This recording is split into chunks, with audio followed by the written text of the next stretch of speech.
Suyumuzun büyük bir kısmı muhtemelen uzaydan geldi. NASA'nın yakınlardaki bir asteroitten dönen uzay aracı da bunu doğruluyor. Dünyamızda suyu fazlaca olağan kabul ettiğimiz doğrudur. Denizde, akarsularda, yağmurda, yağmur yağmadığı zamanlarda bile bulutlarda, ayrıca kışın kar ve buz olarak donmuş halde her zaman etrafımızda bulunuyor. Peki ama tüm bu su nereden geldi? Dünya ilk zamanlarında son derece sıcaktı. Dolayısıyla o zamanlar yüzeyde sıvı halde su bulunamazdı. Gezegenimizin yüzey suyuna nasıl sahip olduğuna dair çeşitli bilimsel teoriler var. Dünya genellikle bir su gezegeni olarak tanımlanır. Bu yüzeyinin 3/4'ünü kaplayan sıvı ya da donmuş haldeki su ile uzaydan nasıl göründüğünün iyi bir tanımıdır. Ancak biraz daha derine inerseniz bunun sadece yüzeysel bir izlenim olduğu ortaya çıkar. Gezegenimizin büyük bir kısmı katı kayalardan oluşuyor ve bu kayaların kütlesinin sadece %0.5'i sudan oluşuyor. İronik bir şekilde Dünya Güneş sistemindeki yüzeyinde suyun kolayca görülebildiği tek yer olmasına rağmen Güneş'in yörüngesinde dolanan cisimler arasında su bakımından en zengin olmaktan çok uzak. Aslında su Güneş sisteminde ne kadar uzağa bakarsanız o kadar yaygınlaşır. Ancak düşük sıcaklıklar nedeniyle çoğu buz halinde donmuş olarak bulunur. Öte yandan Jüpiter'in uydusu Ganymede gibi bazı cisimlerin iç kısımlarında da bol miktarda sıvı su bulunduğu düşünülüyor. Bu cismin hacminin %46'sını sıvı su oluşturuyor.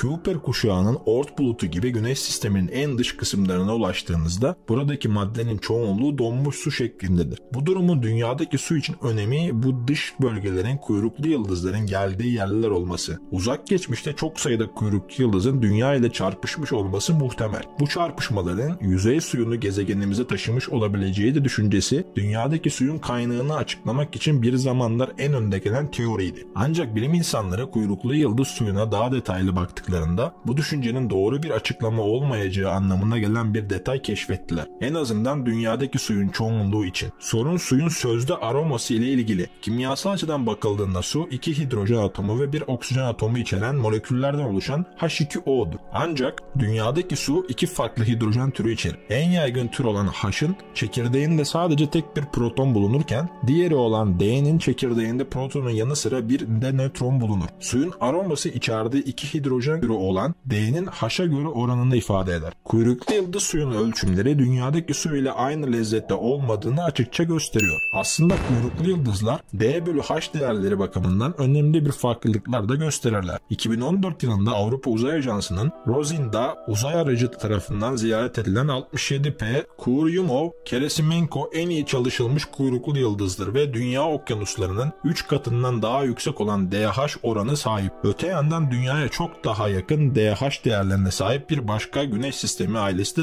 daha var. Şubat 2021'in sonunda 320 gramlık bir uzay taşı parçası bir garaj girişine düştü. 12 saat içinde bilim insanları tarafından dikkatlice toplanan ve hava geçirmez bir şekilde mühürlenen bu parça şimdiye kadar elde edilen en bozulmamış göktaşı örneklerinden biri oldu. Aynı zamanda dünyadaki suyun kaynağına ilişkin elimizdeki en önemli ipuçlarından birini de sağlıyor. Vikombe göktaşının atmosferde parçalanmadan önce bir asteroidin parçasını oluşturduğunu ve Jüpiter'in yörüngesinde Güneş'in etrafında dolanan bu tür asteroidlerin büyük bir sınıfının tip bir örneği olduğuna inanılıyor. Göktaşının analizi ağırlıkça yaklaşık %11 oranında su içerdiğini ve bu çoğunun minerallerle kilitli olduğunu ortaya koymuştu. Hepsinden önemlisi DH oranı dünya okyanuslarınınkiyle neredeyse mükemmel bir şekilde eşleşti. Dünyanın etrafındaki uzayda asteroidlerin yoğunluğunun daha yüksek olduğu uzak geçmişte göktaşı çarpmaları çok daha sık olacağından bu durum gelen asteroidlerin dünyanın suyuna önemli bir katkıda bulunduğunun güçlü bir göstergesidir. Bu fikre daha fazla destek Eylül 2022 yılında Japon Havacılık ve Uzay Keşif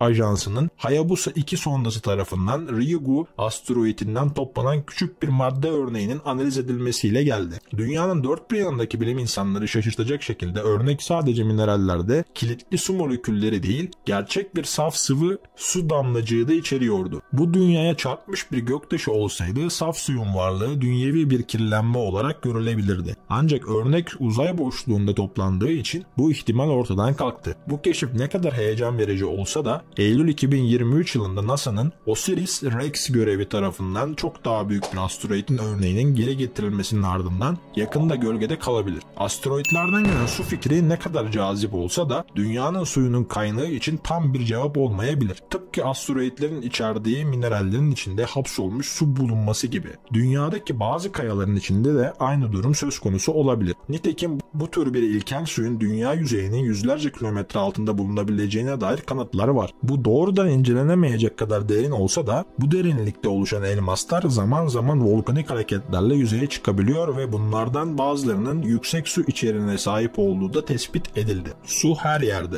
Dünyanın suyu nehirler, göller, okyanuslar gibi bazı belirgin yerlerin yanı sıra topraktaki yeraltı suları gibi daha az belirgin yerlerde de bulunur. Tek tek su molekülleri her zaman aynı yerde kalmaz. Küresel su döngüsünün bir parçası olarak hareket eder. Örneğin okyanus suyu buharlaşarak bulutları oluşturabilir ve daha sonra dünyanın başka bir yerine yağmur olarak da düşebilir. Ancak farklı formlardaki toplam su miktarları sabit kalma eğilimindedir. ABD Jeolojik Araştırma Kurumu bu miktarları farklı çaplarda kürelere benzetmiştir. Toplam su miktarı yaklaşık 1400 kilometre çapındaki bir küreyi doldururken yer altının derinliklerinde saklı olarak da dahil olmak üzere tatlı sular ise 275 kilometre çapındadır. Göl ve nehirlerdeki su ise sadece 575 kilometredir. 17. videomuzun da sonuna geldik dostlarım. Bu videomuzun içerisinde de size dünyadaki suların nereden gelme olasılığının olduğundan bahsettik. Aslında tek bir yerden bahsettim. Meteorlar ya da asteroitlerden kaynaklı su oluşumu oluştu mu oluşmadı mı? Bunlardan aslında yapılan araştırmaların neticesinde sizlere bir bilgi sunduk. Pazar günkü videomuzda da bu konuyla ilgili farklı bir video daha sunmayı düşünüyorum. Birçok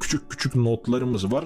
Küçük bilgilerimiz var. Bunları da size küçük notlardan sunacağım. Sizce asteroitlerden ya da meteorlardan dünyaya su gelmiş olabilir mi? Bunu bence yorumlarda tartışmamız gerekiyor. Bir dahaki videomuz gelene kadar kendinize çok iyi bakın dostlarım. Eğitim Masası ailesi görüşmek üzere.